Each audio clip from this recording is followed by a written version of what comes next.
আসসালামু আলাইকুম। ইতিমধ্যে আপনি যে প্রশ্নটি করেছেন আসলে আপনার আমাদের সভাপতি ডাকসুর সাবেক ভিপি জনাব নুরুল হক নূরকে নিয়ে বেশ কয়েকটি পত্রিকায় আমাদের যে নতুন রাজনৈতিক দল জাতীয় নাগরিক পার্টি তাদের একজন নেতা খুব সম্ভবত এরকম একটা মন্তব্য করেছেন যে সে দল ভিনিশ করে মানে তাদের দলে যোগ দিবে ইত্যাদি ইত্যাদি। আমি মনে করি এগুলো আসলে একবারে বালখিল্য টাইপের কথা। আসলে দেখেন, গণ অধিকার পরিষদ একটা প্রতিষ্ঠিত রাজনৈতিক দল, বাংলাদেশের নিবন্ধিত এবং যার কর্মকাণ্ড রাজনৈতিক অবস্থান তৃণমূল পর্যন্ত বিস্তৃত। গণ অধিকার পরিষদের আজকে জেলা, উপজেলা, ইউনিয়ন পর্যন্ত কমিটি আছে, ওয়ার্ড পর্যন্ত কমিটি আছে। আমাদের সাংগঠনিক কার্যক্রম বাংলাদেশের 64 জেলার প্রত্যেকটি উপজেলাতে আছে। মোটা দাগে আমি যদি বলি, বাংলাদেশে এই মুহূর্তে বিএনপি, জামাত ইসলামের পরেই গণ অধিকার পরিষদের রাজনৈতিক এবং সাংগঠনিকভাবে অবস্থান। তো সেই জায়গায় এরকম একটা প্রতিষ্ঠিত রাজনৈতিক দল মানে ছেড়ে দিয়ে বা ভিনিস করে আরেকটা নতুন দলে যারা সবেমাত্র রাজনীতির মাঠে গত কয়েকদিন আগে আসছে, তারা এখনো তো পরীক্ষাই দেয়নি। তারা পরীক্ষা দিক, রাজনীতির মাঠে আসুক, আমরা তাদের অভিনন্দন জানাচ্ছি, শুভকামনা জানাচ্ছি, তারা ভালো করুক, এটা আমরা সবসময় চাই।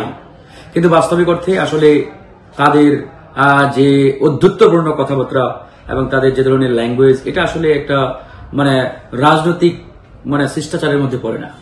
তরুণদেরকে আমরা সবসময় অ্যাপ্রিসিয়েট করি, আমরা নিজেরাও তরুণ, সেই জায়গা থেকে আমরা তারুণ্যকে সবসময় অভিনন্দন জানাই, স্বাগত জানাই। রাজনীতির মাঠে তরুণরা আসবে, তরুণদের মাধ্যমে নতুন বাংলাদেশ বিনির্মাণ হবে, এটা আমরা সবসময় প্রত্যাশা করি। কিন্তু সেই জায়গা থেকে তরুণরা যদি আসলে জনগণের সেই পালস, জনগণের সেই আকাঙ্ক্ষা বুঝতে ব্যর্থ হয়, তাহলে এটা আসলে অত্যন্ত দুঃখজনক। সেই জায়গা থেকে জনাব নুরুল হক নূর, গণ অধিকার পরিষদের সভাপতি, তাকে নিয়ে যে ধরনের মন্তব্য বা যে ধরনের মিডিয়াতে নিউজ আসছে, এগুলো একবারেই মিথ্যাচার, একবারেই এগুলো আসলে মিথ্যা প্রোপাগান্ডার মাধ্যমে আমার ধারণা এটা তারা লাইমলাইটে আসার চেষ্টা করছেন বা তারা নিজেকে ফোকাস করার চেষ্টা করছেন। যদিও যে এই মন্তব্যটি করেছে আমাদের ছোট ভাই হান্নান মাসুদ, সে ক্ষমা প্রার্থনা করছে এবং বলছে আসলে এটা আমার বলা উচিত হয় নাই। তো যাই হোক, এই বিষয় নিয়ে আসলে আমরা খুব একটা মন্তব্য করতে চাই না। আমরা সবসময় তাদের জন্য শুভকামনা জানাচ্ছি, এখনো জানাচ্ছি।